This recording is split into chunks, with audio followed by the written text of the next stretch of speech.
You're listening to the We Are Libertarians podcast network.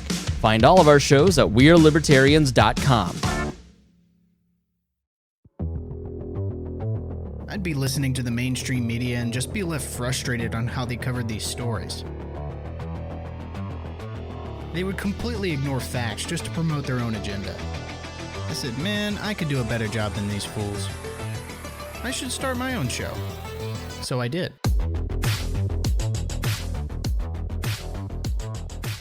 Hello and welcome to a brand new episode of Freedom Strips.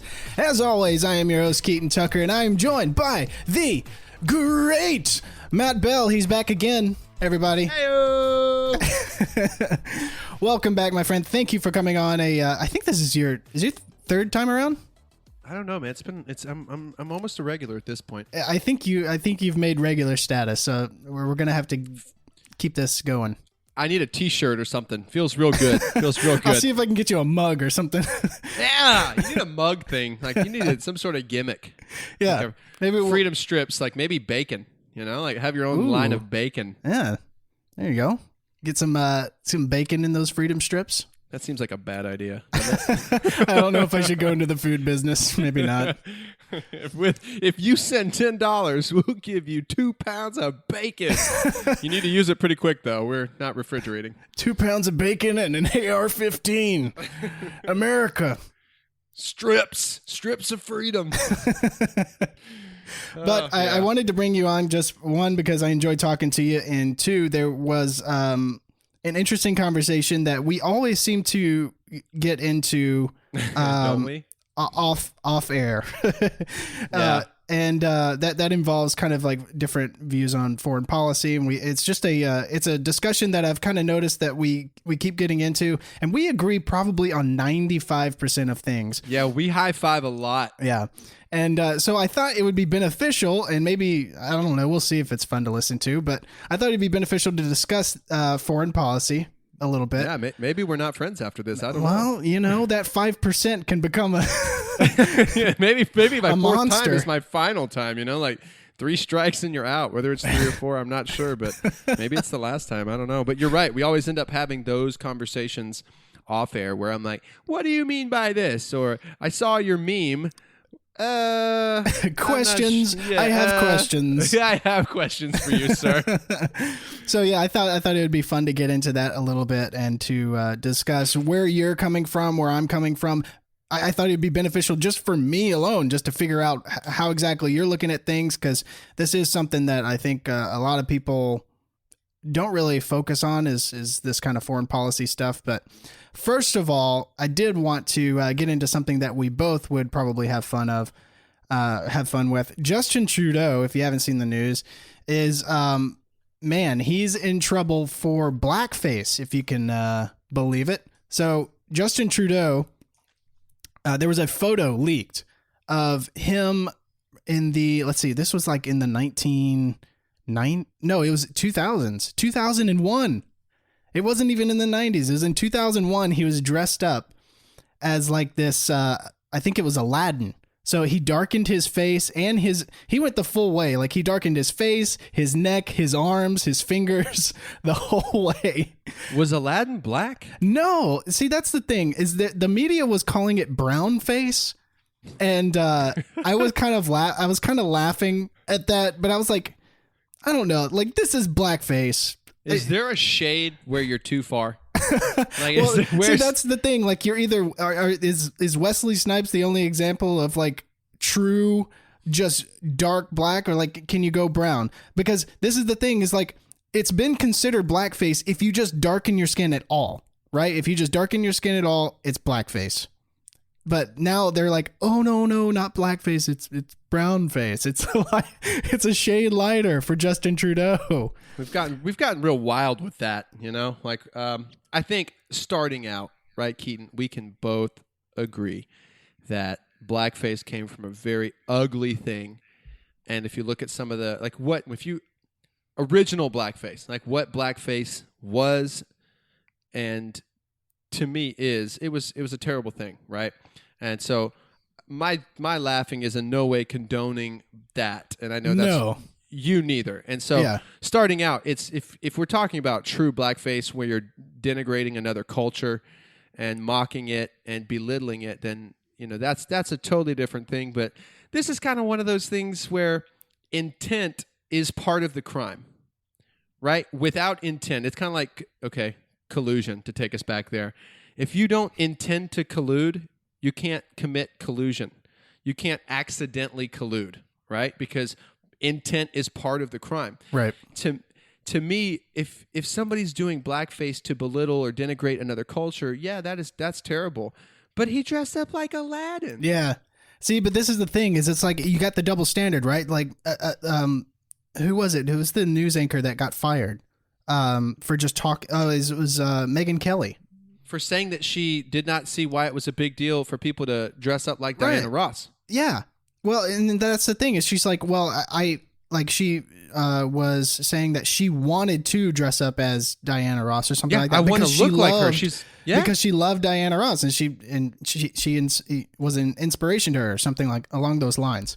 Anyway, she lost her job over that. And the people like on social media just shredded Megyn Kelly to the point where she got fired. But I don't think she lost her job because of that. I think she was on the fence. Like they took a big swing with her. I think that was a reason to get out of that. But you're right. They did use that one as the reason to fire her. Sure. I think they were looking for a way to get out of that show. But the point of that is you're right. It's weird. It's real. It's the cancel culture. It's real weird. Yeah, it is. But the thing also that's been interesting is, Trudeau has been a huge activist from his position to go against these like hate crimes and against all of, condoning or condemning all of these different incidents where stuff like this, like, even looking at this, like, yeah, I mean, I can see how people could get mad at that, but like, I don't think his intent was to belittle these people because he's got a photo. It is it's a terrible photo, but he's got his arms around two what looks to be Sikh gentlemen dressed up as Aladdin. Oh man. But his self-awareness level has just got to be at 0% to be able to take that photo. But I think this guy was just stupid. I think he was a moron. I don't think he had ill intent on it. But like, it's funny like I said, I'm not laughing at this. I'm laughing at the person it's happening to, at Justin Trudeau. I think we can laugh at that because when you look at Justin Trudeau dressed like that, it's funny. It's silly. There in no way do I think he is making fun of or mocking that culture, right? He's dressed as a Disney character. He is in character. It's Justin Trudeau. Yeah. Now, he is somebody who constantly makes his bed with the woke scolds. Right. When he corrected that one lady, like, we don't say mankind, we say people kind. I'm like, yeah. Oh my goodness. Okay. Like, that's what mankind means. Right. Anyways, it's kind of one of those things where like, okay, he made his bed with that. And when you feed the alligator, all it means is he'll eat you last. And your woke scold buddies have officially turned on you. And it's like, well, you deserve that. Yeah. Now, I'm very glad not to be Canadian, especially, when things like this happen. But at the end of it, I find myself kind of defending Justin Trudeau to say, like, do you really think Justin Trudeau was mocking that culture to denigrate it? Like, do we really believe that? And here's the problem. I hate that I quote Ben Shapiro on your show every time. It's all right, man. Just lay it out. Here I go. But here I go. Here I am doing it again. Unashamed. He talks about we have a time machine that only goes one way. And that is this concept that we take the standards of today and apply them to things many, many years ago, right? And we don't know what we're going to think later, things that we do now. Like, for example, dressing up like Aladdin or dressing up like Diana Ross when you're a white person who thinks Diana Ross is amazing and you want to dress up like the person that you idolize. And it's like, yeah, they have a different skin tone, so you change your skin tone to look like them. Is that... like, we're going to go back now and equate that to what they did in the 1920s where they were legitimately denigrating a culture. Like, that's not the same thing, but in the 70s, 80s, 90s, And even in the 2000s, before the woke skull culture became, so prevalent and such a somehow we began to even listen to them. But it's like before that just wasn't a thing. And now we're going back in time and saying, hey, I actually thought Justin Trudeau's response was spot on. Hey, when I was doing that, I didn't see it that way. I didn't think it was a big deal. Now you guys are saying it's a big deal. It offends people. Hey, I'm sorry. I shouldn't have done it. If I'd have known now or known then what I know now, I wouldn't have done it. Right. I mean, what else do you want people to say? I don't disagree with that at all. I just think that you like can't you address said, like Aladdin. Like, well, that's it. I don't disagree with what he said. He's just like, look, I didn't think it was. I didn't have any ill intent on this. I understand that.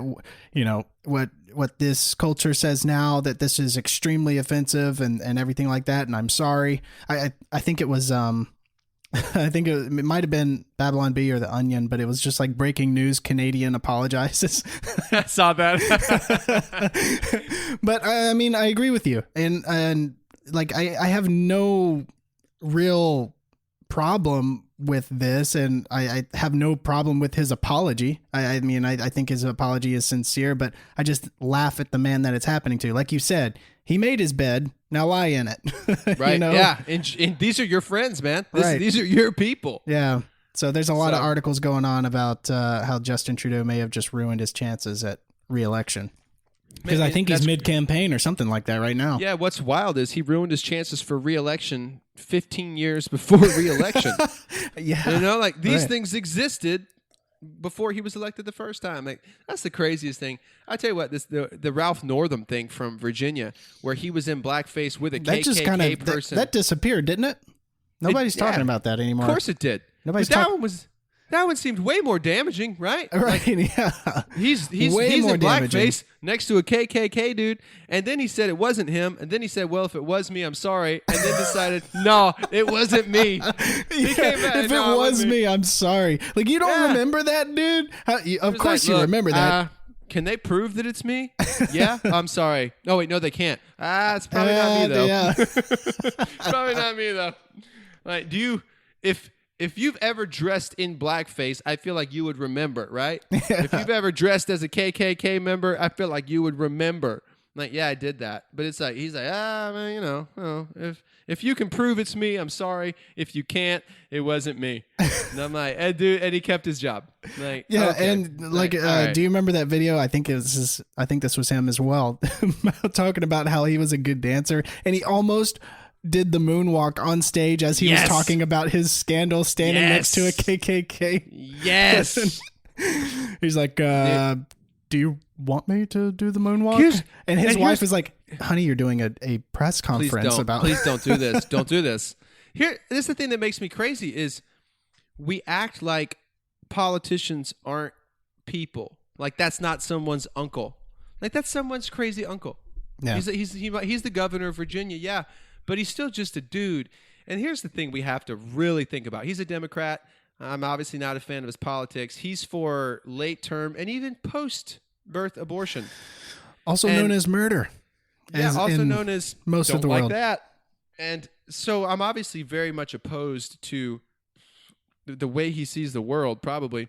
But the gist of where we've got to get to as people is to look at someone and say, yeah, I disagree with you 100%, but are you hateful? Like, do I think that you hate black people? Do I think that, that you genuinely have that? Does your political career, you as a physician, because I think Ralph Northam was a physician, do you have a history of discrimination or prejudice? Or do you have some things that maybe aren't great under the, auspices of time, right? As time unfolds, we look back and go, yeah, that wasn't a good look. And do you have the ability to come back? Because if we're not willing to do that, we're only going to get two types of people. And those are people that don't social media and come out of nowhere and they're unknowns and we have no idea who they are. Or we're going to get people like Trump that are just like, yeah, everything I do is great. Who cares? Oh, I did something bad. Screw you. Right. And it's like these people that just don't have shame, because to apologize is to get destroyed. Mm-hmm. And you see that like with the Ralph Northam, like, oh, I'm sorry if it was me. Oh, it might not have been me though. It's like, well, what the crap does that mean? Yeah. You know, like you can't just be, we just can't have normal people anymore. You know, like the world just won't tolerate a person that has flaws and is working through life like everyone else is. And so, I don't know. It just, that whole thing with Trudeau, I'm just like, God, man, boy, it couldn't have happened to a better person because you created this. Yeah. You did this. You were a big part of this. Like, you are the leader of Canada, and you are, this is part of your platform. So yeah, you're Mr. Woke Scold. yeah. But I do feel like, you know, you're totally right about how this cancel culture is getting out of control. I mean, you saw it also with the Dave Chappelle special, how people were ripping on that, but you went and looked at Rotten Tomatoes closed their ratings when it had a 0% by the critics. It had a 0%. They closed the ratings. Rotten Tomatoes got trashed for closing it, so they reopened the ratings, and the audience score got 99, whereas the critic score got somewhere around like 24% or something like that. Yeah. But that's the thing, is just like I was talking to Larry Sharp on the last episode, and we were talking about how the middle is starting to grow, whereas the fringe is starting to move further and further away from the middle. Right.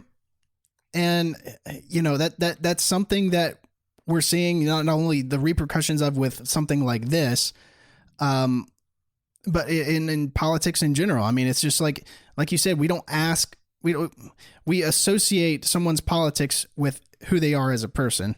And it's just like, is that guy an evil guy? I don't know. He might be, but I'm not just going to assume right off the bat that guy's an evil guy. I think Ralph Northam is an evil dude just because like he advocates for killing babies post birth. Yeah, I don't know how you get there. That's yeah. That's some Aztec Mayan stuff that I'm not willing to get into. Put the babies in the furnace. Yeah, pump them in the fire for the sun god. That's what it feels weird. But yes, along the lines of that, it is. I think that everything's obviously is cyclical, right? Solomon's wisest man ever lived said, "There's nothing new under the sun."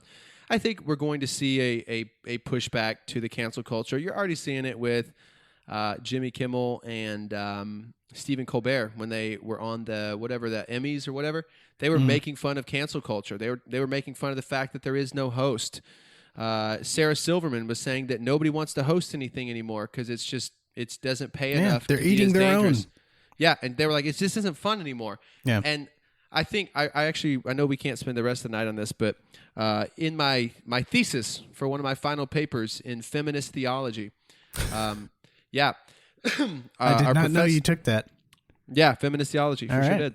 There you go. And I had to write a thesis paper, and in my studies, it seemed like these things start in good places. For example, if you were to say to the most conservative person ever, a man and a woman do the same job, have the same effort and the same output, should they get the same compensation?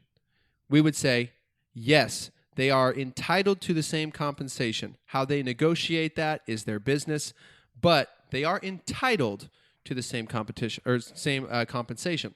I think everybody in the world would agree to that, right? I don't think anybody would say, no, women should be paid less because they're women, right? So we start from that premise, everybody's on board. But by the time we get to the end of it, it's so heavy. And in my thesis, I wrote that it's like a train car. And the more boxes you add, the slower it gets until the point of you've put so many on that it just stops and doesn't go anywhere. And that's typically what happens with these movements, cancel culture, woke scolds, things like that. It gets so heavy. So inclusive, the LGBTQ, but this and all these letters now. It's like it started out with you shouldn't be killing people because of their sexual orientation. You shouldn't be bullying people because of their sexual orientation. You shouldn't be ostracizing them. You shouldn't be treating them improperly. They're humans worthy of love and respect and should be treated the same as all of us. Yep. Everybody's on board. Yep. Everybody's on board. It gets to a point where the dude where they had the climate change and the gay guy was dancing in the street in his Daisy Dukes. And I saw that video. And they were throwing I was like, I saw a post. I think it was maybe it was Andrew Schultz, like a comedian. He was like, "You're littering, you're littering in a climate change." And he had a water bottle in his hand. Plastic water bottle. Yeah. Yeah. But the point is, it gets to this absurd level to where it's not going anywhere. Like, this movement isn't going anywhere.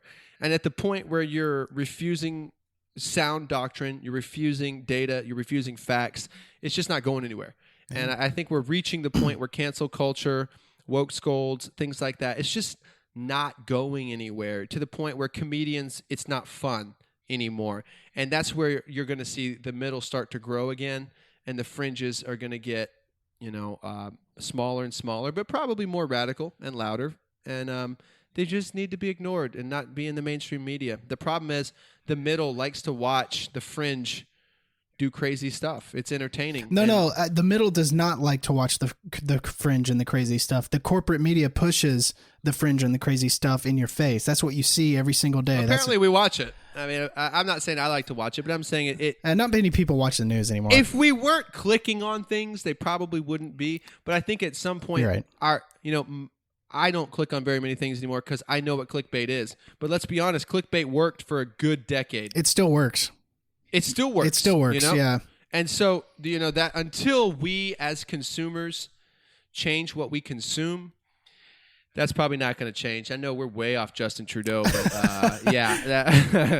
Welcome to the freak show. No, this is what I like talking about. It's just very organic. We go from thing to thing. But I think you're right. I think it's going to be a very interesting to see how this pans out. Like 2020 is coming up. I honestly don't know what's going to happen in 2020. I've covered the debates. I've watched all of the debates. I didn't cover the last one just because I did 2 episodes on the debates, and I watched the third one. I was like, it's the same damn thing. Like, I can't do another episode on this because it's the same thing. But I don't know. It was funny because as I was watching the third debate, I was like, none of these guys, I don't think any of these people can beat Donald Trump. And then I would go and I would see what Donald Trump would say the next day, and I was like, this guy's going to lose. There's no way he's going to win. And I was like, I don't know what's going to happen in 2020. But I just kept thinking back to in 2016 when Hillary said that if Donald Trump loses the election, the right will not put up with it. They will go to the streets. They will protest. They will try and overthrow the duly elected power, which would be me, Hillary Clinton. And what has happened to the left since Donald Trump has been elected into office? Not my president. Her prophecy came true, but for her side. So I don't know as if, boy, it's going to be bad if Donald Trump wins in 2020 again, just from the left. I don't know what they're going to do. I don't know. I kept thinking, I was like, if Donald Trump wins in 2020, is it going to be the final call to be like, look, have we gone too far? Should we start going back to the middle? I don't think so. The more this goes on, I think they go further and further to the left. Yeah, I think the only answer to true change, Keaton, is suffering, and like that the answer, the catalyst for genuine change is pain. And I hate to say this, but it's like life is too good in America that in order for us to genuinely change our thoughts, think about 9/12/2001. The reason we're so much different for the next 2 months was because it hurt. We were shocked. We were in pain. We were in mourning. And it was like, man, racism is stupid. Man, hatred is stupid. Let's help our neighbors. Let's help. And it's like, but when things are really, really good, that doesn't come natural. And so I think that until the economy crashes, until people are really hungry or we have some legit things go wrong, I don't think I think that it's easy to fight. It's easy. It's too easy. It's too pleasant. So what's the saying? It's like good times create weak men create hard times create strong men, and that's the circle that we go in. And I think you're right. I don't want to say that it's an inevitable cycle that we go through, but it's hard to look at history and not apply that. It's hard to look at history and not apply that and be like, look, I mean, this has stood the test of time for everywhere, in every culture, in every civilization. The reality is that suffering creates beauty. Yeah. That is it, And if we're not. We think we're suffering. We're in the greatest time, in the greatest place, doing the greatest thing humanity has ever seen, and it's like that. What does the Bible say? That Christ is the desire of nations, and it's like the further we get from Him, we just get to that point where it's it's too good. Yeah. It's just too good. We don't know what we're doing. We you- don't know what to do with it. If you're listening to this, you've already won the lottery. You're living in the greatest moment that has ever been in human history. And you're a person. And you're a person. Not a worm, not a flea, not a, you know what I mean? No kidding. Of all the trillions of things you could have been on this planet, you were born a person in America. It's like at this time, my God, and you got for lucky. some reason, you're listening to us. You're so lucky. That makes you really lucky. Boy, the prize could not be bigger for winning the lottery of living. How lucky do you feel driving right now? Oh my God. Yeah. Let's move on to something that Okay. I kind of wanted to center the conversation around, but it's been fun talking to you like this. Now the real talk happens. Now the no real more joking. Now the transition from friends to bitter enemies. No, Dun, dun, dun. nothing like that. But I did want to cover a couple stories and then kind of take the conversation from there. So, if you haven't heard, Iran has been tagged with the attack on Saudi Arabia's oil fields. So Saudi Arabia had their oil fields attacked last week, I believe it was, but nearly minutes later after the I had my phone, I had the news thing, and it was like bloop, Saudi Arabia says oil fields were attacked, and then it was like bloop, Mike Pompeo and Trump say it was Iran. It was like 2 minutes afterwards. I was like, oh, okay. All right. Well, maybe they did. I mean, it would make sense. I'm not going to say that Iran doesn't have a invested interest in attacking Saudi Arabia's oil fields at all. So I was like, well, maybe they did. And then it was like, bloop, Houthis take responsibility for the attack. And I was like, oh, well, the Houthis took responsibility, but the intelligence agency is like, yeah, but it was Iran. Trust us, it was Iran. So I don't know what to believe. It definitely could have been Iran that attacked the oil facilities. They actually did a lot of damage. It was a pretty sophisticated attack. That's why they think it came from Iran. It's my understanding that it was a drone attack. And even though the Houthis have been sending drones and doing drone attacks for the last year and a half, nothing this sophisticated has been done by the Houthis with their drones and with their missiles. So that's why they're believing that it was Iran. However, as much as I dug into this story, there is no proof that Iran did it. Not to say that it wasn't Iran, but the intelligence community doesn't have proof that Iran definitely did it. But have you looked into the story at all, Matt? Or like, what's your initial views on like Saudi Arabia getting their oil fields attacked? Do you think it was Iran? I mean, there's good chance that it was, but the Houthis claim the attack. So I don't know how much you know about the situation. Yeah, I know some, but at the end of it, I kind of look at it like this: like, was I there? Do I know somebody who works at the Pentagon who saw that? And the answer is we don't know, and Right. we probably won't know for, 50, 60 years until they declassify it and we watch it on the History Channel and they give us the full documentary about who knew what and why they were making those decisions. Because when you watch those documentaries on Vietnam, you're like, that's why we were doing that, because otherwise that military installation doesn't make any sense. And it's like, oh, okay, in the history I remember I had a friend who has access to classified documents, and he said the Mogadishu Black Hawk Down thing makes so much more sense when you can see the classified version.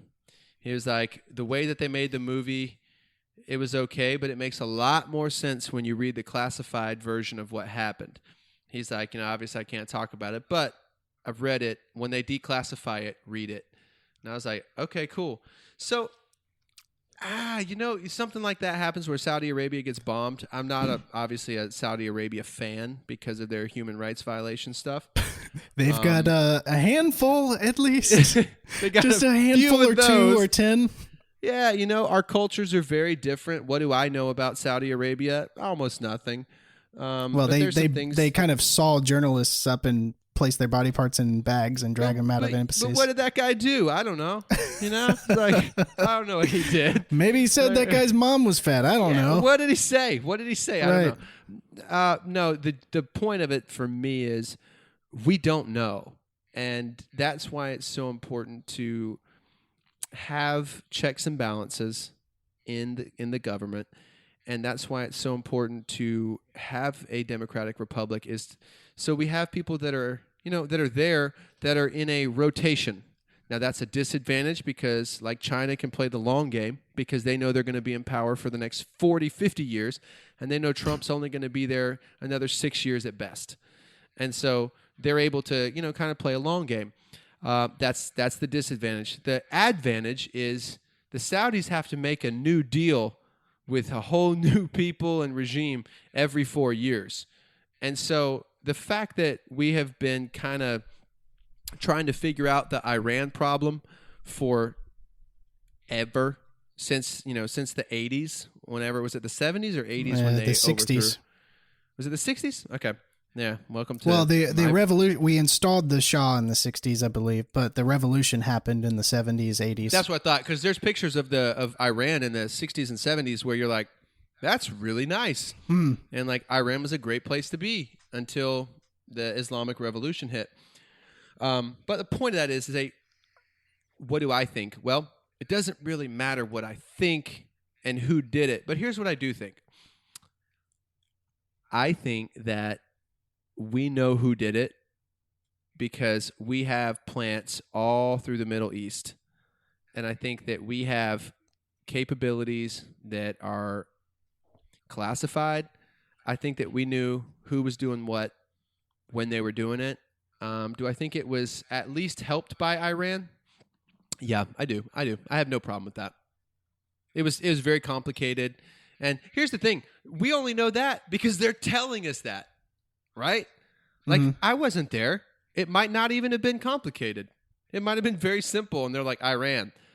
But the point of it is, it's the bigger picture for me. I get less caught up on those details because I wasn't there. You weren't there. CNN wasn't there. Right. We don't know. It's just people saying, oh, it was complicated.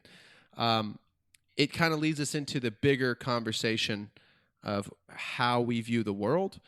And that takes us in a whole different area that I don't know if you're trying to get to yet. Well, yeah. So one of the things I did want to say is the response to this was obviously the intelligence community, Trump, and everyone is blaming Iran for the attack. So what is being done is Trump has okayed troop deployments to Saudi Arabia and the United Arab Emirates. So troop deployments are going there. He says that they're mainly going to be for defensive measures, for air defense and different kind of defensive measures for drones and airstrikes and missiles of that sorts. My question to you, Matt Bell, and we'll kind of get into this a little bit. Yeah. We'll just dive right in. My question to you is it worth deploying American troops and putting lives at risk for Saudi Arabia? No. Okay. Short answer, no, but that's not why they're there. They're not there. They're not there for Saudi Arabia. They are. It's not, I hear what you're saying. Okay. Trump literally tweeted, he was just like, I'm waiting word for Saudi Arabia to confirm it's right. Iran. No, I'm with you. I agree. They're going to Saudi Arabia. They're going to defend Saudi Arabia. In the grand scheme of things, it's not about Saudi Arabia. If it was a different country, it would be that word. The question we're really asking is, do we believe in intervention? Do we believe in small-scale intervention? Do we believe that the American military belongs in another country doing something that isn't directly related to America? And I'm like, that's where we differ. And I have do we belong in Saudi Arabia? No. But it's not about Saudi Arabia. It's about the bigger picture of, do we believe in squashing small skirmishes while they're small? Or do we believe in leaving them alone? This is the question I have, and it's kind of a mental exercise that maybe you and the listeners would enjoy doing. And these are the questions I ask myself. I like these. This is why I land where I land. Let's say that the U.S. government recognizes that on the Eastern Front during World War II, the Western Front during World War II, that Hitler is advancing. Okay, Czechoslovakia or Czech Republic falls, France falls, London is getting bombed by the Blitzkrieg, and they're hanging in there, but it's not great. Okay, on the Eastern Front, let's say that Hitler's not an idiot and doesn't invade Russia like he did, and that really hurt them. But let's say he's holding the Eastern Front very well. He's dominated Eastern Europe. He's moving into Western Europe. How long can London and the Brits hold out? We don't know. All right, they've allied with Japan. Japan's making these incursions into China, the rape of Nanking. It's not good. They're taking over mainland China. We have this regime that is really making moves in the world, and we know that. But the American sentiment is, not our circus, not our monkeys. We don't want anything to do with it. But we know they're coming. Like, it's the White Walkers, man. They're headed our way. It's just because they're at Winterfell right now doesn't mean that they're not coming to King's Landing. And I'm sorry I'm nerding out a little bit. But the point of it is, the Nazi regime is coming to America. Right? It is coming, no doubt. Once they conquer France, get some resources together, do you really think they're going to be like, oh, y'all are cool, y'all good over there, don't worry about it? Like, that's not what's going to happen. But the American sentiment is, we don't want to do this. We're not interested. We don't want to fight. We fought World War I. We're not interested in another war. We don't want to do it. So let's say this.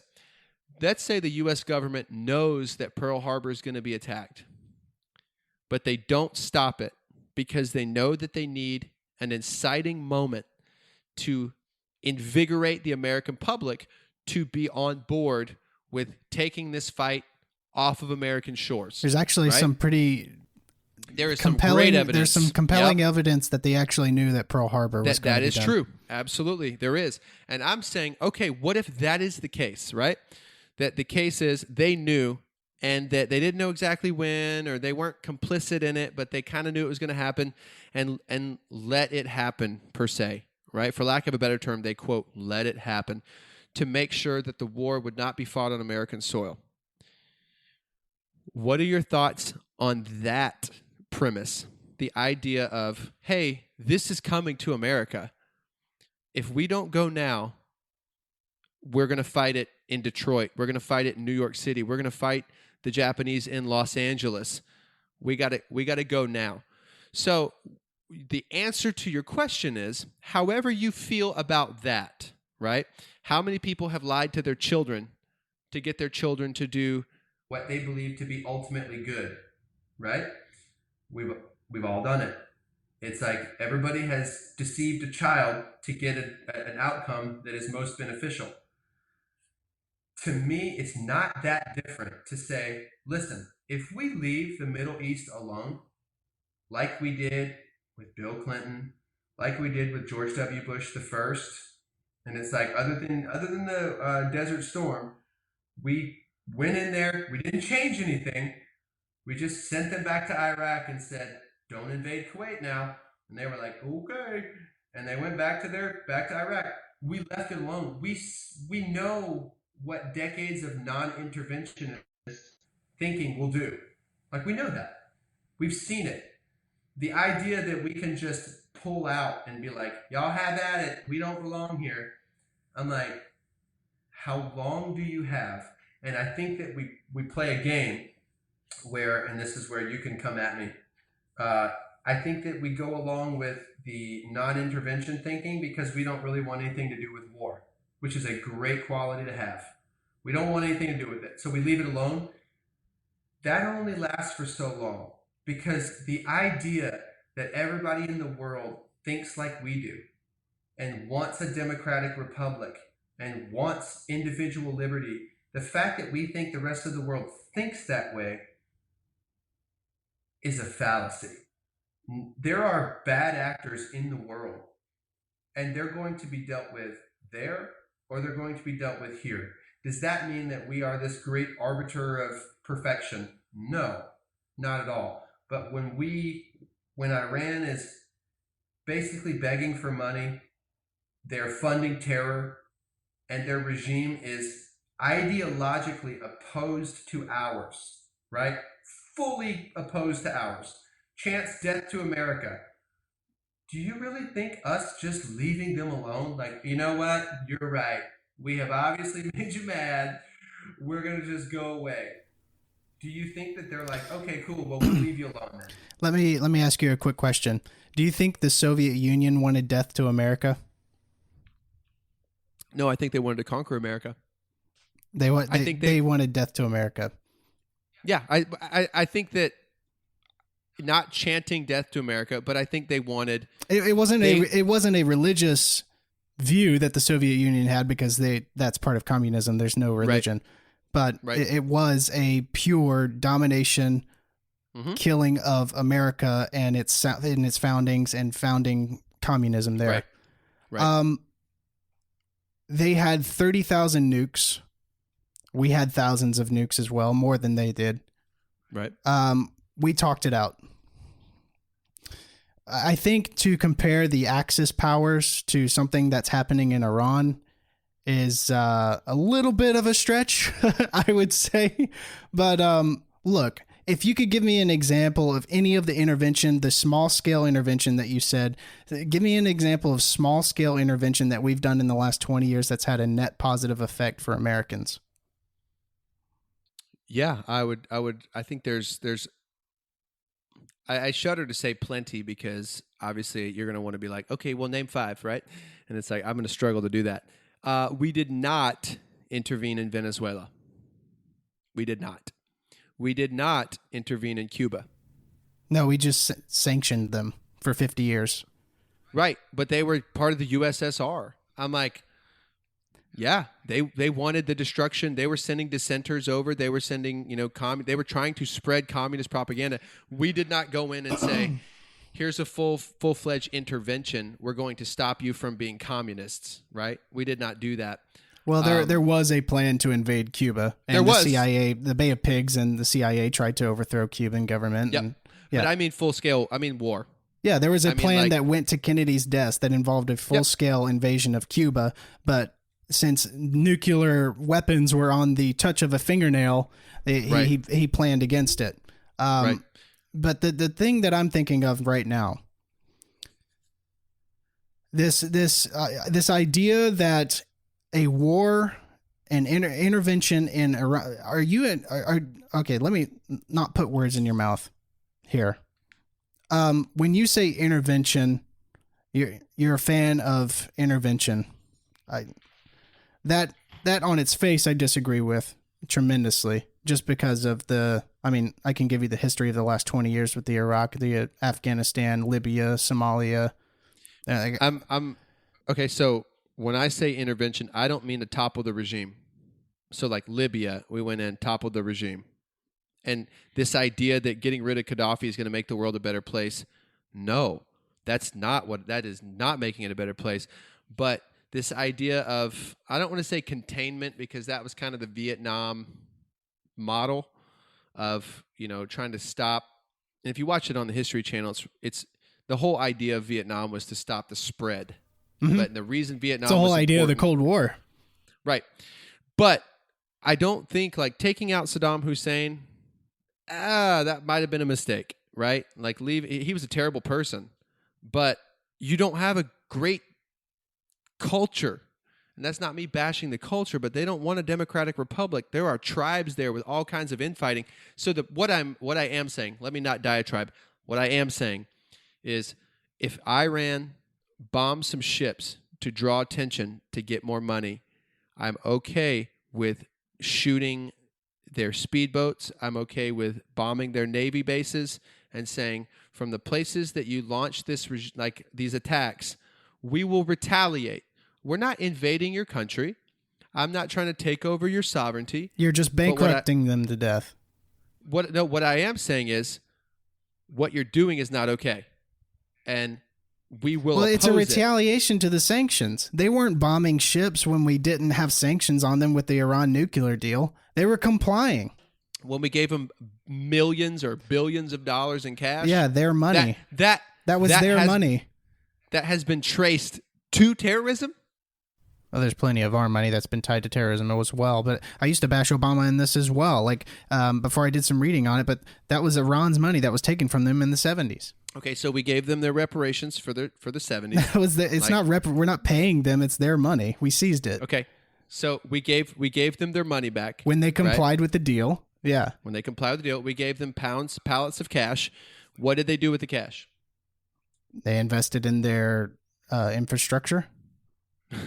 Okay, like bridges and things like that. It's like we know every what am I trying to say? So are you talking about the funding to like Hezbollah and other? Yes. Okay. But every not regime. That's the word that keeps coming to mind. Every presidency, every whatever. Yeah. Ends up dealing with Iran, and they're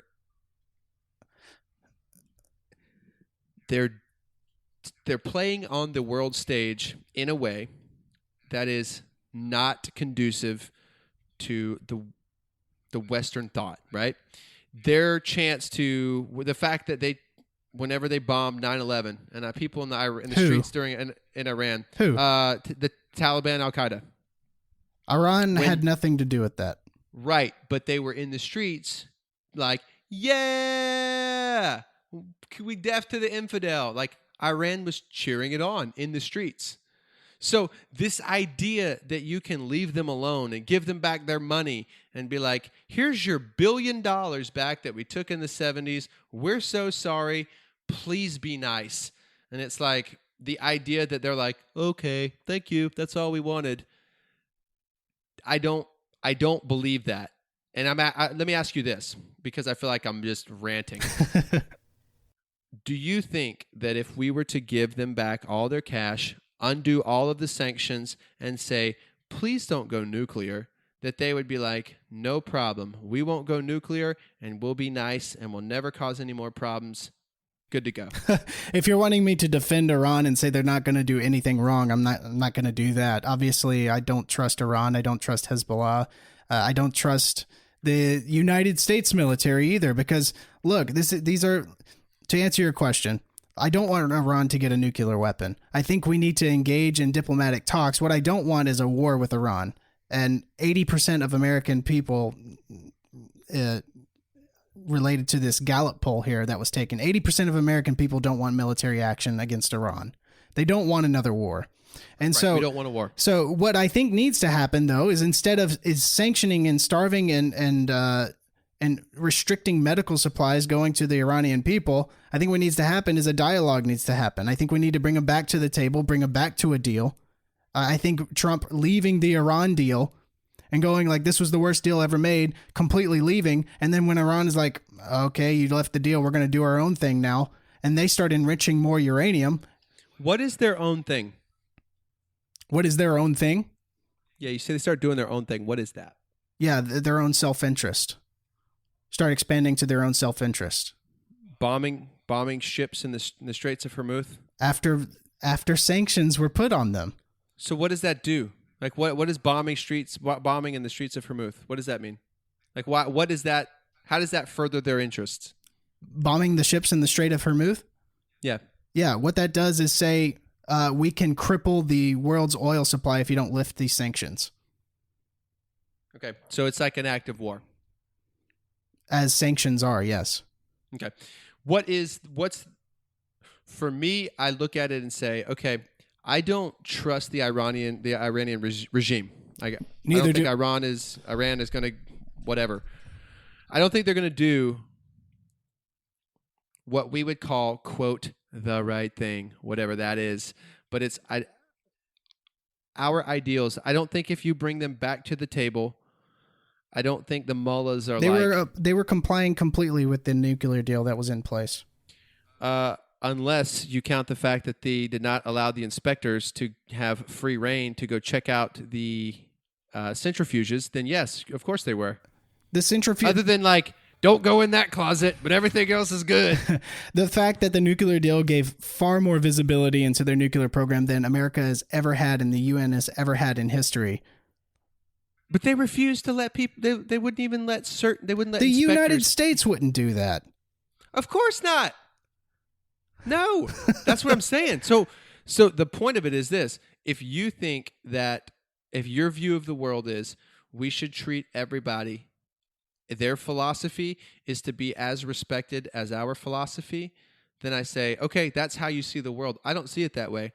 I think a democratic republic with a constitution and Bill of Rights. Yeah, I'm okay with us. So you being are like, for the yeah, Constitution. I see where you're going with this. No, like, look, I know you're for the Constitution. I know your answer. Yes, you're for the Constitution. I've talked to you for a long time. The last 20 years, every single war we've gotten into in the Middle East has been illegal. Okay, I agree. Okay, I agree with you on that. But that's not the. You're advocating for illegal wars, Matt. No, I'm not. I'm advocating for a war on terror. intervention. Tell me who terror is. An individual or a state that terror is. Say that again. It's the war on terror. That's ever since. I feel how you feel about George W. Bush, against, but that guy was the center person for the greatest erosion of American liberty and freedom that this country has ever seen. And ever since he created the war on terror, which is just a tactic. It's not a person. It's not an organization. It's just a war on terror. And he can bypass Congress, and every president has done it since. Has bypassed Congress to initiate wars and fighting without congressional approval ever since then. I don't disagree with you there. I'm 100% with you on that. But the question I have is, would you prefer to fight Hitler on American shores? You're going back to World War II.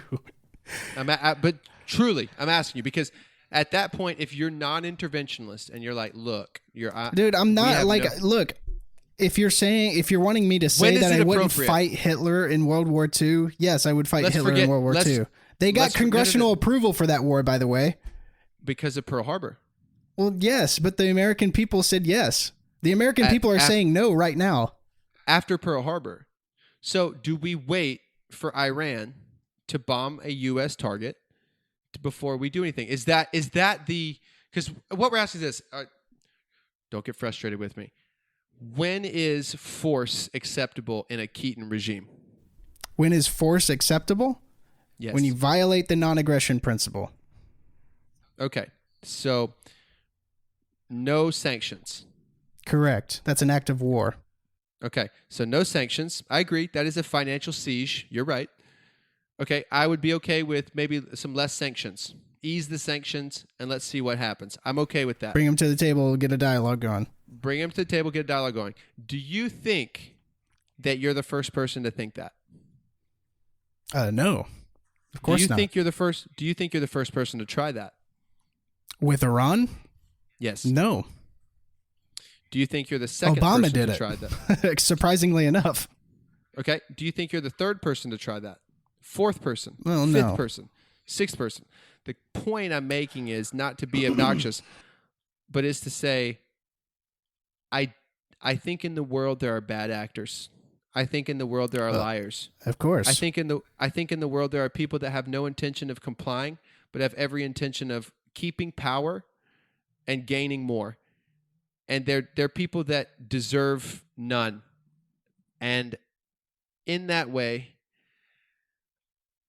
I think that those people and those regimes have to be dealt with in a way that is more slimy than what I prefer. So when I hear that we're doing things to minimize the power of Iran, I think to myself, okay, I'm probably more okay with that because that's not a democratic, that doesn't represent the majority of Iranians, right? That's not a democratically elected person. It's like Palestine. If they were holding open elections and they were free and clear and they were electing those people, I'd be like, okay, I get it. They elected Hezbollah. Yeah, in the very beginning, and they're in their 13th year of a 4-year term. And it's like, okay, well, that's a thing. So with that said, like I don't know how you sleep at night being like, yeah, just leave them alone, see what happens. I don't know, man. I don't think that, look, if you look at the last 20 years, hell, 30 years, if you look at the last 30 years at every intervention that we've done in the Middle East, has it had any net positive effect? Any? Well, we have not had another attack on U.S. soil. Yes, we have. Not like that. Well, they haven't flown a plane into a building since then. Well, they haven't killed 3,000 people in one swoop. Well, They haven't bombed anything. no, and I'm not saying that that's not a justified reason to go to war. I already said that that's a justified reason to go to war against Al Qaeda. What I'm saying is, there's been no net positive effect for the American people. They've had their freedom eroded with a growing out of control military and out of control government that has over 800 bases in 70 countries. And, you know, Republicans love to talk about fiscal conservative, fiscal responsibility, conservative spending. When Trump is spending trillions of dollars, we spend more on the military than the next 7 countries combined, 6 of which are allies, or excuse me, 5 of which are allies. I think Trump was on to something when he went into he won in South Carolina when he said, we need to bring the troops home. We need to end these wars in Afghanistan and Iraq. Look, when we went into Afghanistan and Iraq, what are we still even doing there? We have been there for 18 years. We went in there. We had the surge of over 100,000. We had 100,000 troops on the ground there. What are we going to accomplish with a few thousand troops now that we couldn't with 100,000? This is the thing is like, look, I don't believe that now in Afghanistan and Iraq, there have been over 1 million people killed, millions more displaced, thousands of American lives lost, trillions of dollars spent, and there's more Al Qaeda and Taliban than there were at the beginning of the attack. Is there a question? No, I'm just kind of ranting for a little bit. But I don't believe that, like, look, this has obviously, we've tried this in Iraq. We've tried this in Afghanistan. We tried it in Libya. We tried it in Somalia. We've been trying it in Syria against Assad when we actually allied with Saudi Arabia, who was bankrolling Al Qaeda, by the way, when they attacked us on 9/11, and was bankrolling the Taliban when we invaded Iraq. So they killed thousands of people. And then when we took Iraq, Saudi Arabia was like, what are you doing? By the way, you can't talk about Middle Eastern politics if you don't talk about the Shia and the Sunni. The Shia and the Sunni are two different sides that are always in conflict in the Middle East. We wipe out the Sunni in Iraq and Afghanistan. Saudi Arabia is like, why'd you do that? You handed Iran Iraq on a silver platter. Dick Cheney was like, oh, I'm sorry. That's when the redirection came in. So Dick Cheney and George W. Bush had the redirection to eliminate the Shia overtake of Iraq. And then that's how we're fighting the war on behalf of Saudi Arabia right now, who is still bankrolling Al Qaeda in Syria and Yemen. And look, and talk about, I don't know, Siri just went off. I think Syria put her off. But, she's like, who, me?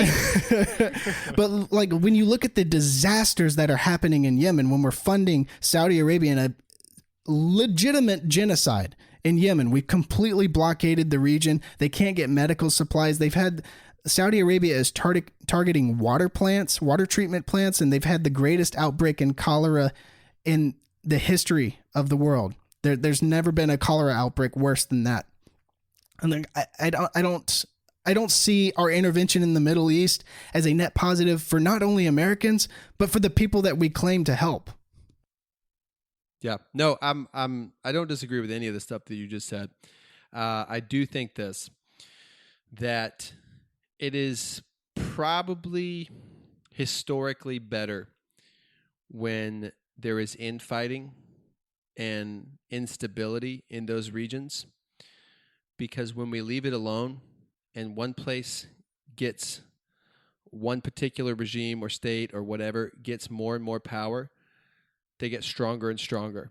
So creating instability in that region does seem to be something that the U.S. is good at. Now, I'm guessing here, I'm kind of speculating. It does appear that creating that instability makes Saudi Arabia fighting Iran, makes Iran weak, trying to, looking at Iraq, because one of the things Saddam Hussein said was that he was worried that Iran was going to invade Iraq. And so he said he had weapons of mass destruction.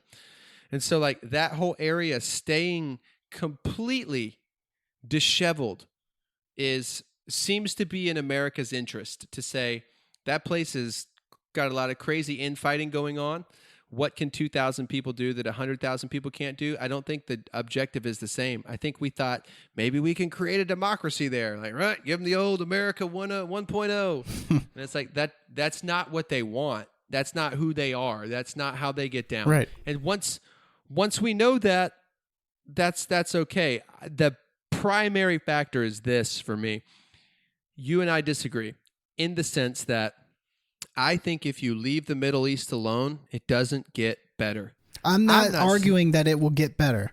I'm not saying that what we do is good. I'm not saying that what we do is beneficial for the region. I'm not saying that what we do is, in the great teleological Greek understanding of virtue, a good thing. You advocate for intervention, though. That's what we've done in the last 30 years. Right. But what I am saying, not 30 years, because Clinton did not intervene. Yes, he bombed Iraq and he sanctioned Iraq. He killed 500,000 kids. He sent some Tomahawk missiles over there and was like, y'all behave now. Just a few Tomahawk missiles. Just a few Tomahawk missiles. It was and not then starved 500,000 children to death. There were no troops on the ground. There was no real intervention. It was just we fired some missiles. Like, we know what non-intervention does. Is that not intervention? No, that's not intervention. Sending Tomahawk missiles and starving 500,000 kids to death is not intervention? You're using a statistic there that I would disagree with. Madeleine Albright. Did you listen to my last episode? I did not. Okay, Madeleine Albright, the Secretary of State for Bill Clinton. The UN came out with a report that Bill Clinton's sanctions on Iraq killed 500,000 children, and she got questioned on 60 Minutes, and she was asked if it was worth it for their agenda. And she said, it's a hard choice to make, but I believe that it was worth it. So at the end of the day, I can say any negative thing I do to you, you can be like, well, children died. And it's like, was it worth it?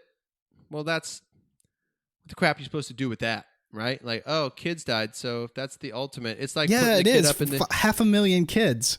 It's like the little girl in the UN that's like, you have stolen our future. How can you take... That's not nearly the same thing, Matt Bell. It is. It's the same thing. It is, because here's how it's the same.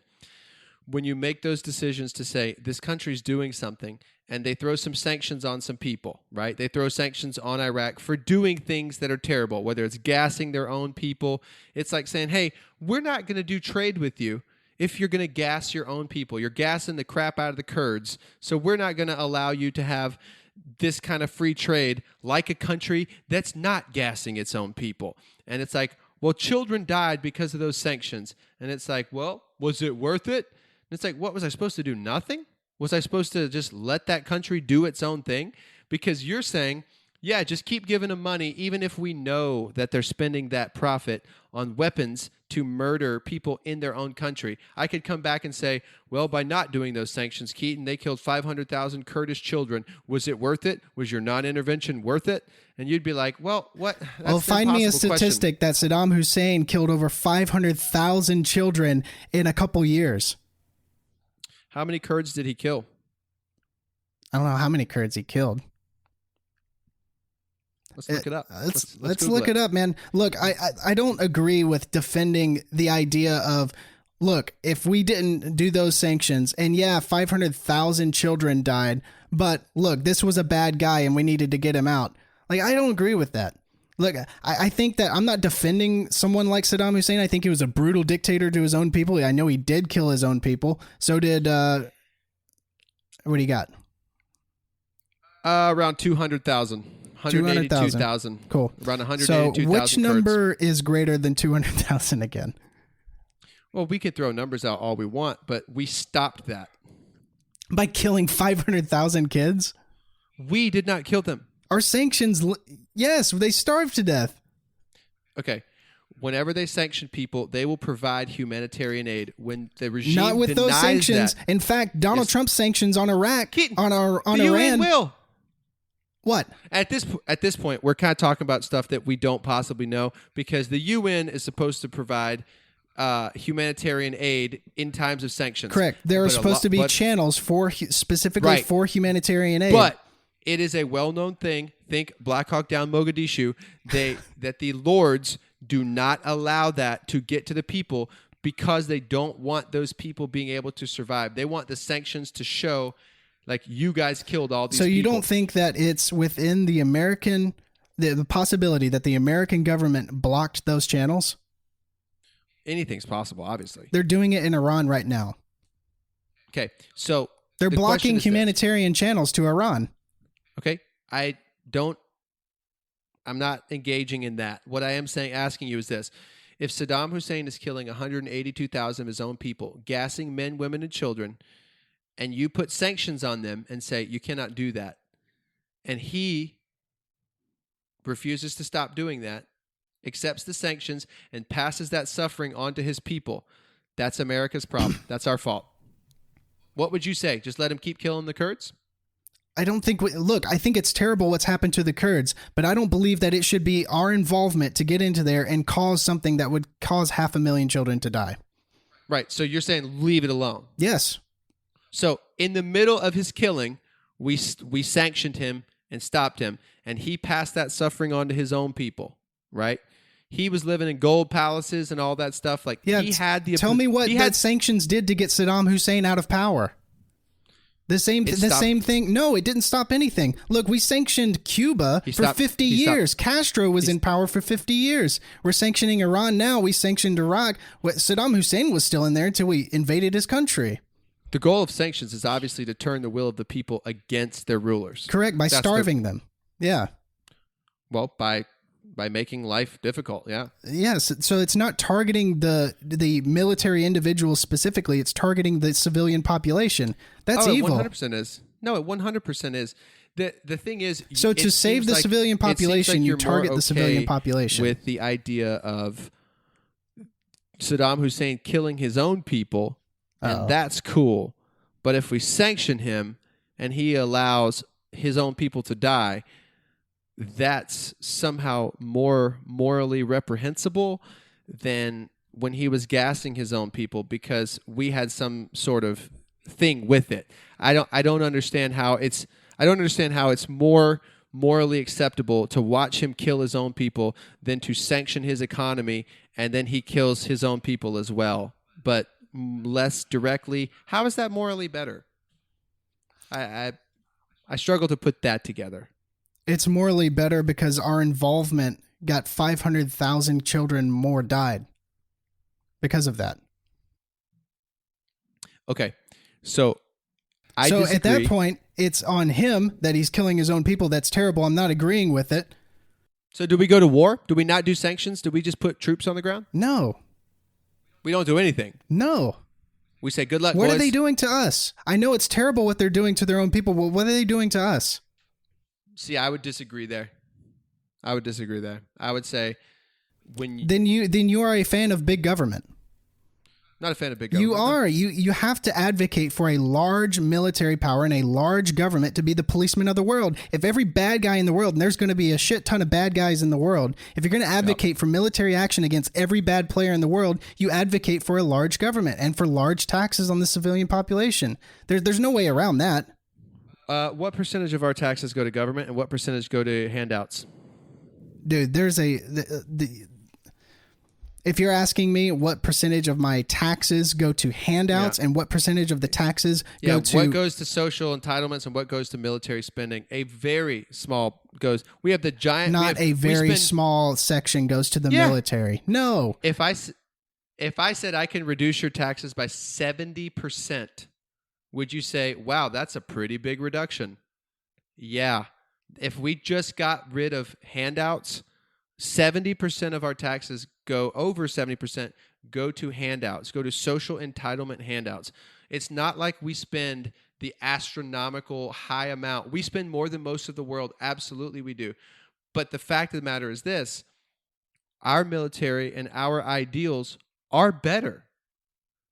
In reality, what we believe about the human experience is better. Yeah, I'm not arguing that our way of life is not better and our traditional values are not better. I don't believe in forcing other people to live the way that we want to live. Okay, so just as you or I wouldn't be in favor of Beto O'Rourke getting into the presidency and literally forcing us with military power to live the way that he wants to live. Like, I don't believe that that's the right way to do it. But those are very different things, because we're talking about the Bill of Rights in a country. So him coming in and violating our Bill of Rights, yes, that's a lot different than the Rwanda killing fields. Do you believe that that the Bill of Rights should apply to every single person regardless of where their country is? No, I don't. But I do think this. I do think that the intervention of genocide is a global problem. And I think that whether it's in Serbia, where they're killing whatever the group of people, the Serbs, when they were killing the Serbs in Serbia, where they're killing the Kurds in Iraq, whether it's Rwanda, where they're hacking each other to death, I think some intervention is okay, because if we don't help those people, who's going to help them? Like, oh, well, I guess they're just going to have to die. I guess those 200,000 people are just going to have to die. I guess that's okay, because we don't care. And the idea that those regimes won't become strong enough to get to our soil, I think has repeatedly proven to be a fallacy. Like, if we just leave Japan alone, they won't mess with us. If we just leave Germany alone, they don't care about us. Y'all can have Europe. Like, okay, do we fight them once they're a giant? Okay. Two things. Do we fight Iran once they're nuclear? Look, I don't want Iran to be to have a nuclear weapon. I don't think anyone should have a nuclear weapon. Those things can destroy the planet 10 times fold that we have right now. So I think there's a case to be made that we should be working. We should not be focusing on Iran that doesn't even have a nuclear weapon, but has the potential to make one, and not be focusing more on getting the thousands and thousands and thousands of nuclear weapons that we have now and dismantling them. But I think there's a greater case to be made there. But two things. I want to go back. One, that you say that you don't think that the Bill of Rights, which declares that every person has inalienable rights, doesn't. What did you say? Say that again. I said, do you think that the Bill of Rights applies to everyone? That every living person has a list of unalienable rights that they should have, regardless of what country that they're in. In principle, they should have the right to live, but not the Bill of Rights in that they have the right to bear arms, they have the right to. You don't think that people outside of the United States have the right to defend themselves? I don't think that if their country decides that and they vote that they don't have the right to bear arms. I don't care what their country says. I'm talking about like when you were born into this life, you have rights. Do you think that the Constitution gives you the right to defend yourself, or that? Explain that to me. I think that we have the right to life, liberty, and the pursuit of happiness. Now, our Bill of Rights has specific things with specific verbiage. Do I think that London has a very different different set of rights than we do? Does that mean we go into the UK and say, hey, y'all's Bill of Rights isn't quite good enough, you need ours? No, that's not what I'm saying. But I do think that people have the right to not be murdered in the world. That I do think that people have the right to eat. I do think that people have the right to, have some sort of right to life. Yeah. I think that's not a bad thing to defend. And if that means we send 2,000 people of our military into Serbia, or send some Tomahawk missiles into Serbia and say, stop killing these people, I'm okay with that. I'm like, you know what? That seems like money well spent, because the reality is, when you travel the world, and I'm not trying to be like, oh, I've traveled the world, but when you see other places, we have this concept as Americans that there's always a higher moral authority that will help, right? Like, well, if it doesn't work here, we can call this person or that person, or eventually someone will do the right thing, right? We have that concept. It doesn't always pan out, but we have that idea. In other places, it just isn't that way. Corruption is so bad. Oppression is so bad that there is no one to reach out to.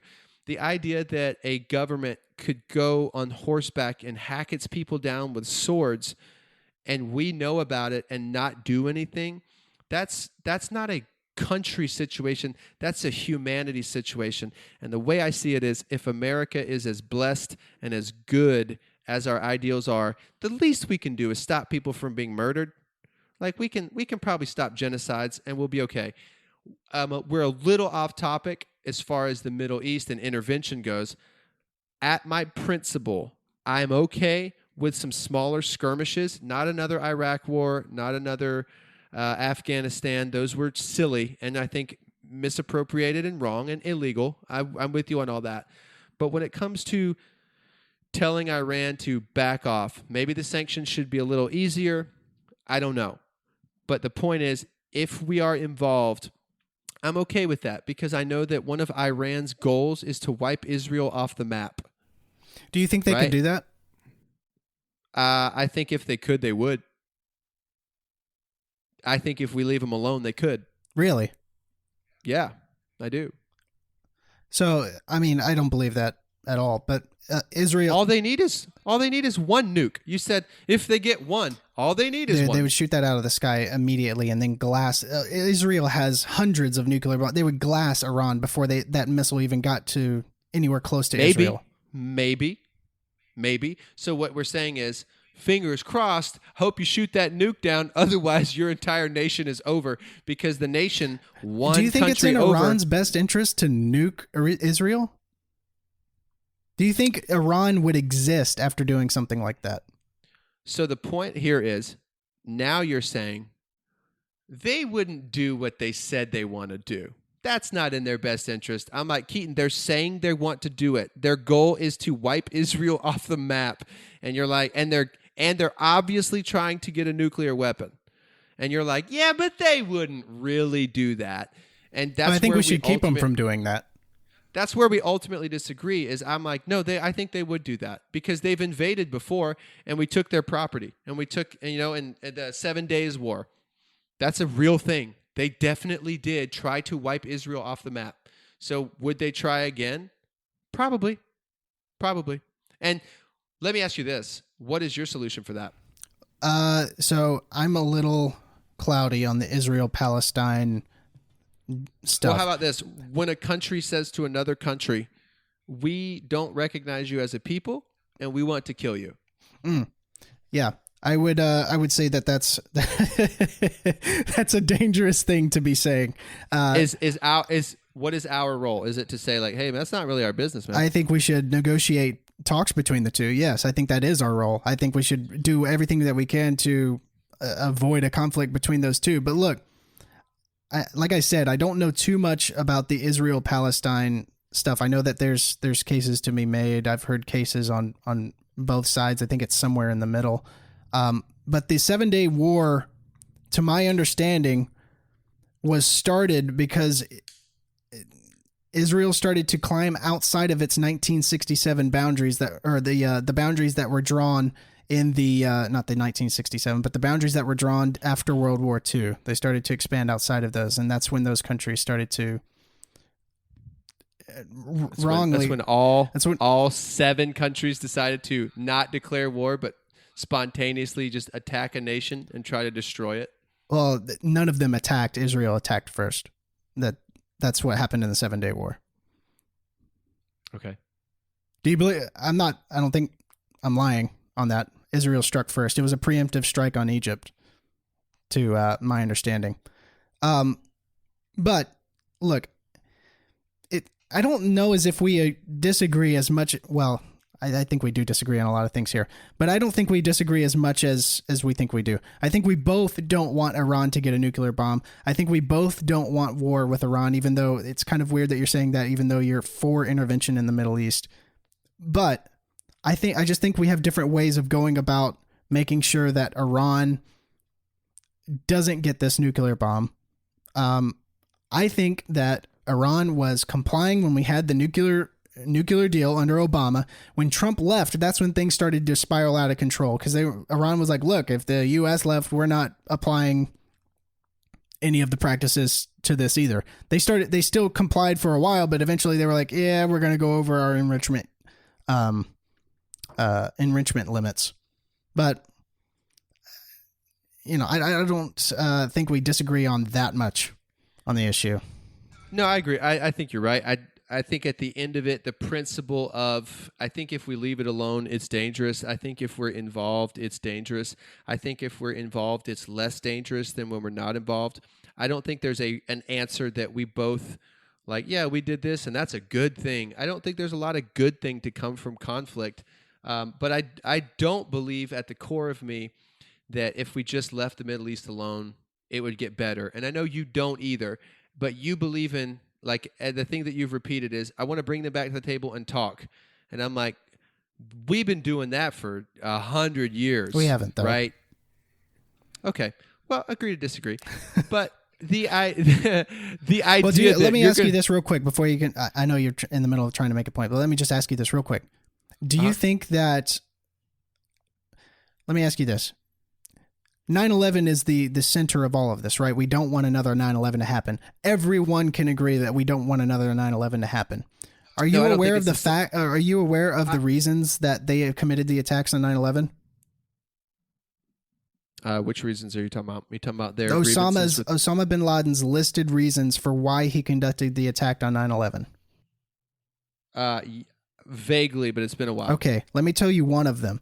U.S. involvement in Saudi Arabia's politics and government and troops on the ground in Saudi Arabia.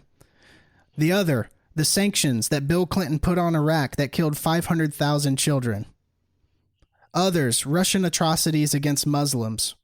The U.S. support for atrocities against Muslims in Somalia. These were the listed reasons that Osama bin Laden conducted the attacks on 9/11. Now, from what in my last episode, I kind of covered this. It was almost like Ben Shapiro and the conservatives think that the U.S. was just sitting there minding its own business, not bothering anyone. They weren't involved in the Middle East at all. They weren't involved in politics in the Middle East. They weren't getting inside and infiltrating governments in other people's countries. They were just sitting there by themselves when suddenly, all of a sudden, we got attacked on 9/11. That's not what happened, and that's not what Osama bin Laden said he conducted the attack. He didn't conduct the attack because we have a constitution and our freedoms are what pisses him off, and he wants to kill Americans because we're free and we have the Constitution and the Bill of Rights. He specifically listed our involvement in the different parts of the Middle East for the attack on 9/11. Do you think that we're the only country involved in the Middle East? No, because we have the UN. So, like, every other country in the world's like, minding their own business, and we're the only one over there, like, infiltrating. We're the only one with spies. We're the only one messing with elections over there, like Russia, France, Germany, Japan, China. They got nothing to do with that, Nothing right? compared to the U.S. Right, okay. That's where we would disagree. I would say the idea that we're the only ones that are invested in the rest of the world's economies, the rest of the world, and that we're the only other ones intervening. I know that to not be true in even Mozambique, Africa, where the Chinese are so invested in working over the Mozambique economy, right? So it's like this happens across the world. The idea that you're going to blow us up and be like, it's because of this, it's because the Russians were mean to us. It's like, nope, I don't buy that. It's because of our involvement in the Middle East. Look, I'm just going to take Osama bin Laden at his word. What he wrote down and said, this is the reason why I committed the attacks on 9/11. Yep. So why? So they hate Israel for the same reason? Question mark. Say that one more time. You broke up. Sorry. They hate Israel for the same reason. They hate Israel meddles in their elections too. Of course. Okay. And so they hate them for that. If Israel would just mind its own business, they'd stop shooting rockets. All right, okay, so you're switching back to Hezbollah now. Well, I'm switching back to Palestine. I'm switching back. If Iran supports Hezbollah, which we know they do. Yeah, they're pretty much a 51st state of Iran. Yeah. Yep. Exactly. Okay. So we know that. So if Israel would just mind its own business, man, and just be nice, like, but the thing is, I don't want any part of it. I don't. That's the thing. Is like I don't want any part of that mess over there. Okay, I agree with you 100%. It is far too volatile. We don't understand the complexities of any of it. I agree with you 100%. The difference is you believe if you leave it alone and just let them talk it out, it'll end better than if you intervene. I believe I have 30 years of history proving that. Yeah, I disagree with that. With history? I disagree with your interpretation of history. Body counts and lives. Like what? Yeah, we already talked about that we talked about with the Kurds, where you're chalking up 500,000 deaths to Clinton, and I'm saying those people didn't have to die. Saddam Hussein could have not let his people die, right? It wasn't like he didn't have enough money. It wasn't like he didn't have enough food. He let them die, and you're putting that on Clinton, and I'm saying Bill Clinton's regime did not do that. Did we know that he would do that? Yes. But it's not like Bill Clinton wanted 500,000 people to die. He wanted them to stop killing the Kurds. So it's like you're saying, just leave it alone. I'd rather the Kurds die and us have nothing to do with it. Because at the end of the day, you believe that if we leave it alone, it's more morally acceptable than if we intervene. And I'm saying I don't know that there's a right answer, but I'm okay with the intervention of helping people not murder other people. They want to destroy Israel. If they get stronger and they keep pumping money to Hezbollah and Palestine, they will destroy Israel. No. Or at least give her a good go. And then what do we do when we have a real war, right? Now all of a sudden Israel's under siege. Do we just say, hey, we're not doing anything? Israel asks for help and says, hey, will you please help us? They're about to kill us all. Do we help then? So there's a lot there. First off, I gave you an impossible question. Let me tackle the first thing. I don't believe that the intervention that we've done in the past 30 years, especially what we've done recently with arming the Saudis in their campaign against, let's just say it, Iran in Syria. That's what they're doing. They're fighting the Houthis, which are located or funded by Iran. There's some connection with Iran there for sure. This is the thing, man. Why are we getting involved with Saudi Arabia against Iran? These are people that this is what intervention gets us, right? We start to get, this is what George Washington said. He said to make sure that we're tied with the world economically. We have free trade. We have free discussions with the world, but don't get tied up in their politics. And in the European politics, he said, don't get tied up in their wars and their politics. This is exactly why, because when the U.S. gets involved in the Middle East, it spirals out of control. We went in there for a valid cause to go and kill Al-Qaeda that attacked us on 9/11. That's a valid cause for war. We went there. We could have been in and out in 2 months. Instead, we changed that to a regime change war in Iraq. We overthrew Saddam Hussein. Saddam Hussein was the only balancing power against Iran. Iran gains influence in Iraq. Saudi Arabia says, what the hell? You just gave Iraq on a silver platter.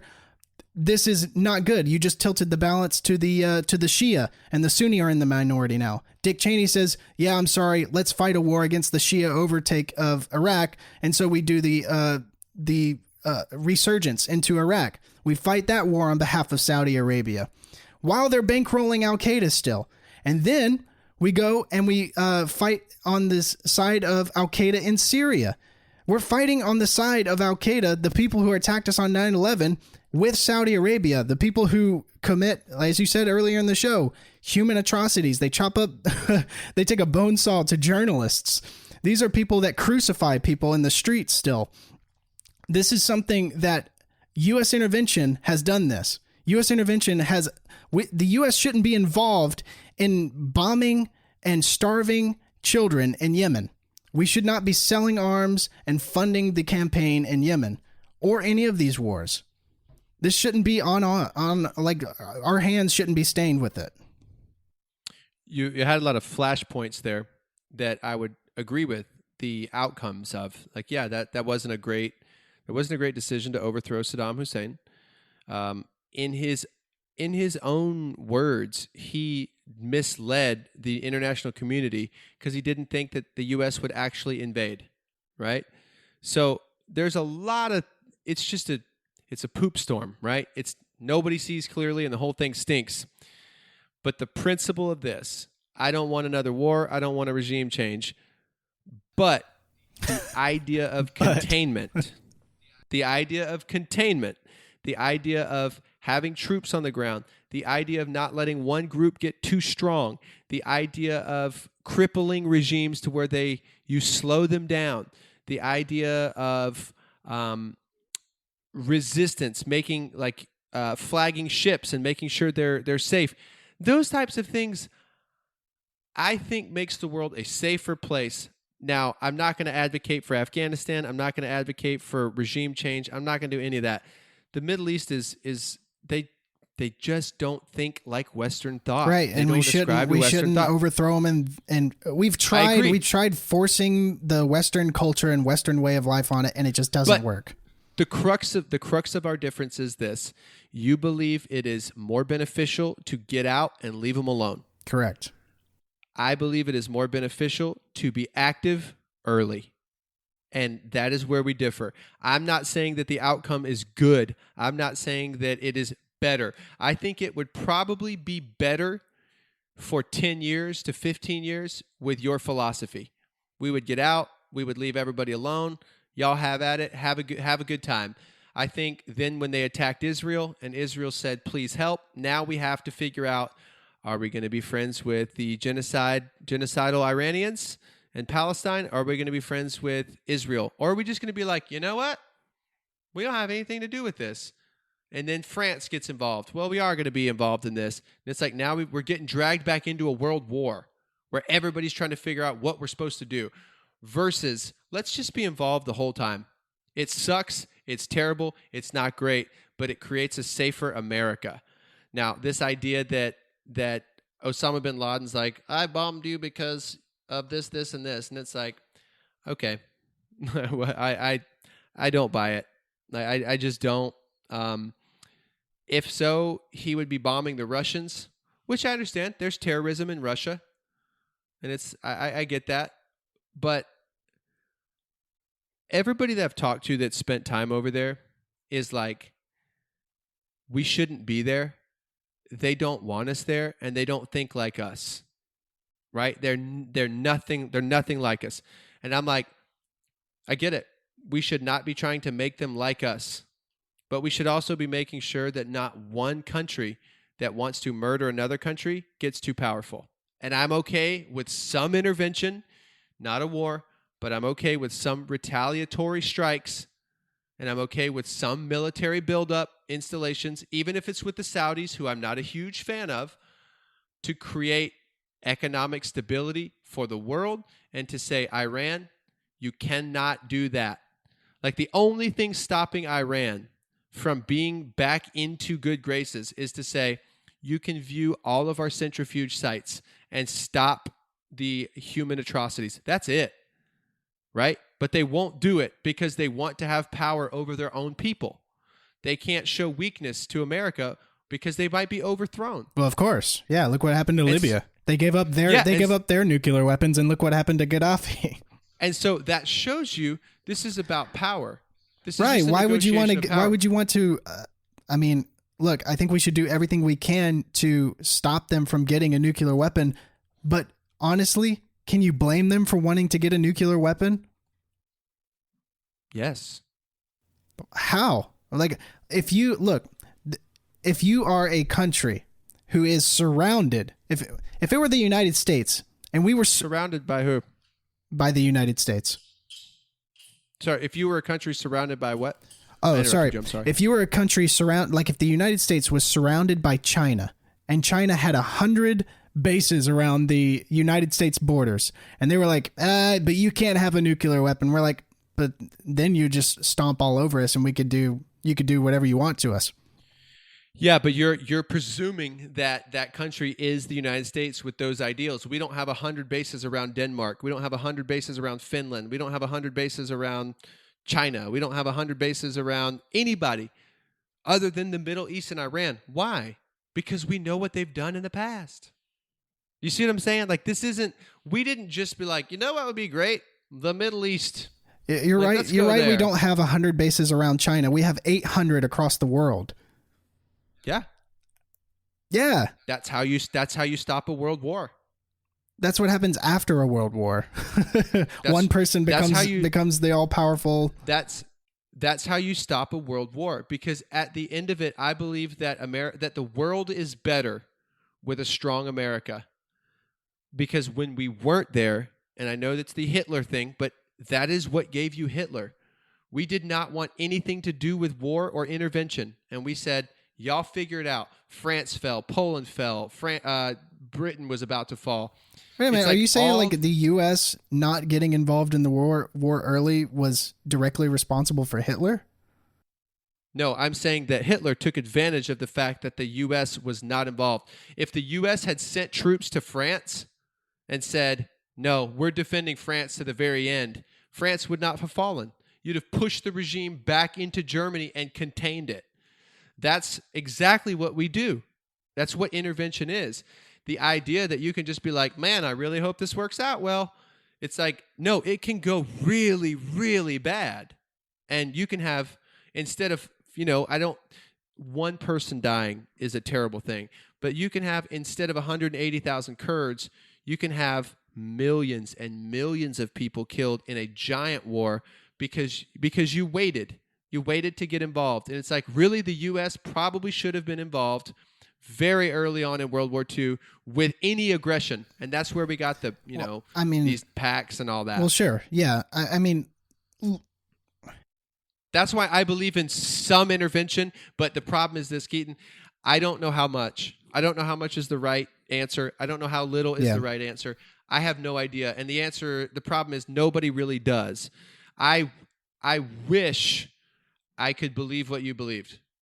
There was a time in my life where I was like, just get us out of there and leave it alone. Like we have no business being there. How they want to run their countries is their business. Well, when have we tried that? I would say World War II. When every country in the world was involved in a war? No, before that. When we were like, hey, look, when Hitler invaded the Rhineland? When Hitler invaded and he broke an agreement, and we were like, look, we don't want anything to do with war. And then we're like, good luck, France. France was like, oh, shoot, he took us over. And all of a sudden we hear these stories where he's rounding up the Jews. We're like, man, that's not us, so that's not really our business. At what point do you intervene? I believe that the world has bad actors. I believe that the world has evil, and you're going to have to confront it at some point.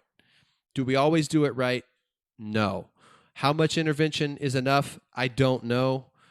It's a bad situation, but I disagree with you in the sense that I think if we pulled out and everybody was out of there and we just said, man, good luck, just be careful, guys, I don't think it goes well. I just think that it's a point worth making that the rise of Hitler was not directly related to the U.S. non-involvement in the war until later, after Pearl Harbor. The thing that led directly to Hitler was World War I. You can't talk about World War II unless you talk about World War I. And what caused World War I?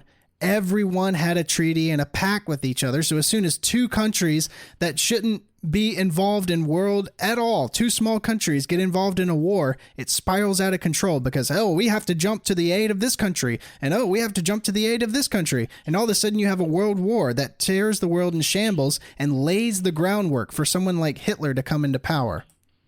Well, that's not what I disagree with that. What laid his economy was severely crippled from World War I. From World War I, and we kind of set that up. But it wasn't like America was like, this is what you have to do. The other countries, they ordered them that they had to pay for the entire war effort of World War I. Right, I'm with you, and that we learned a lesson there. But what I'm specifically referring to... Well, I'm not saying, that's after the World War I. Like we said, look, you were the big enemy of this one. You have to pay for it now. Right. I'm like, look, if this thing didn't happen in the first place, you never would have had a economy in shambles. You would have never had someone like Hitler come into power. And the reason why he came into power is because he had such pride in Germany, and Germany was in such a poor place. Their economy was in such shambles that they were using money as wallpaper on the walls. Yeah, I'm not saying we didn't learn a great lesson about punish the enemy after war. Look at America. We have learned that lesson, so much so that the greatest thing we ever did to Japan was bomb it so that we could be like, hey, now we're going to invest all this money to make sure that you're healthy and not in a position where you need war. We learned that lesson. I'm not saying that. That's not what I'm addressing. What I am saying is once the aggression began and the intentions were clear, when is intervention acceptable? And that's where we disagree. Iran has said they want death to Israel, death to America. The idea that you can be like, we're out, y'all have at it, please don't wish us death, and they're going to be like, okay, to me is a fallacy. But it's like, I know that you don't believe that, and I'm mischaracterizing you a little bit because you don't think that if we pulled out, they would all of a sudden have this change of heart of like, oh, we do love America. But at some point, the ideologies are going to clash. How strong do you want that other country to be when it clashes? To me, that's why I'm okay with some intervention. I understand your position, I think, in the sense that that's not our business. We should only intervene if it affects us. And I'm saying if you know that something's coming that's going to affect you, you can, the further the comet is away, the less you have to hit it in order for it not to hit Earth. Once it's really close, you have to do some dramatic things to stop it from doing some real damage. To me, it all seems preemptive, and I'm kind of okay with that because I do think Iran has bad intentions on the world stage, and the stronger they get, the worse the world is for it. And I could be wrong, but that's the reason I'm a little bit more Republican than Libertarian. Well, yeah, that certainly is. I mean, if you You're like, yes, Matt, that's exactly what that is. I think you nailed it. That's what's keeping you from coming all the way. I'm very, very libertarian in the domestic sense. Incredibly libertarian in the domestic sense. I am slightly more Republican in the international sense. I am okay with a strong America. I think the world is better for it. I don't think libertarians are not for a weak America. You're for a smaller military, less involved. Yes.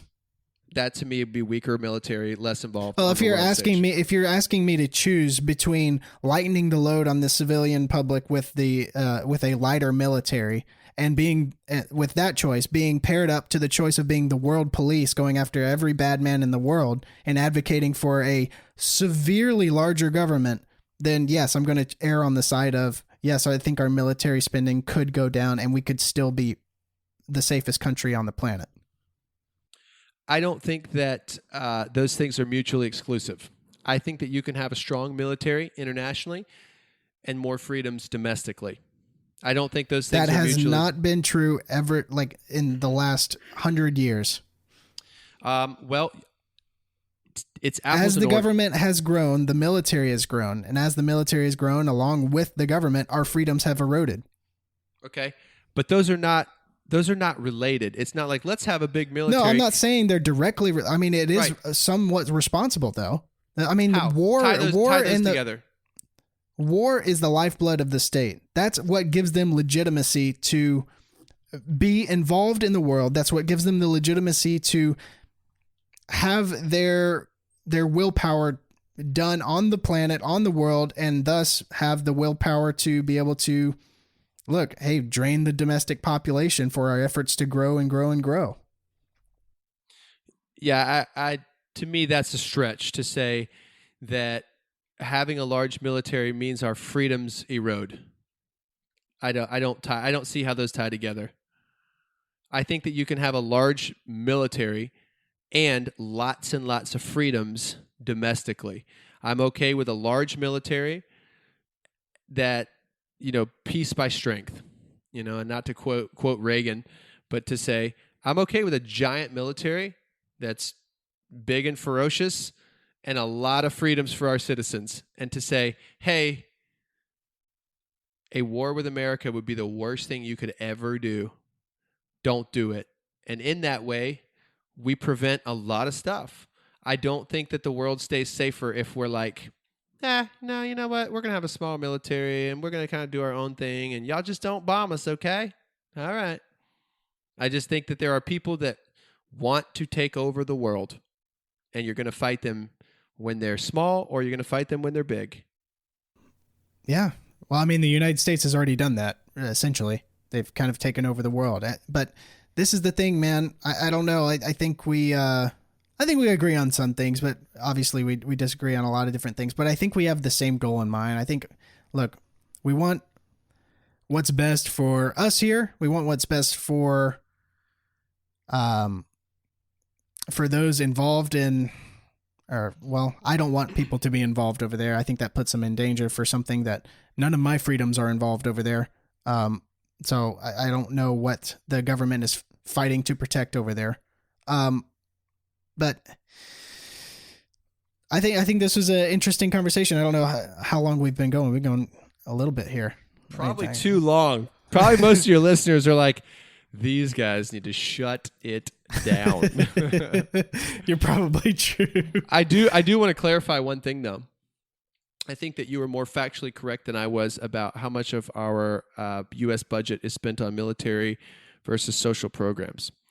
According to what I just Googled, it shows around 25% were spent on social programs. Yeah. And that around 50-something% was on military. Correct. So I'm like, well, when you're thinking of the military, it's almost like you think of, oh, well, what's the latest budget that I saw passed? It's not just that they're passing $1 trillion budget for the military. It's like, that's not all that's involved in military spending. Like, you're talking about trillions and trillions and trillions of dollars in the war effort that are your taxpayers are paying. It's by far one of the most costly things on the American citizen. Matt Bell, what should we close on? What's something funny we can talk about?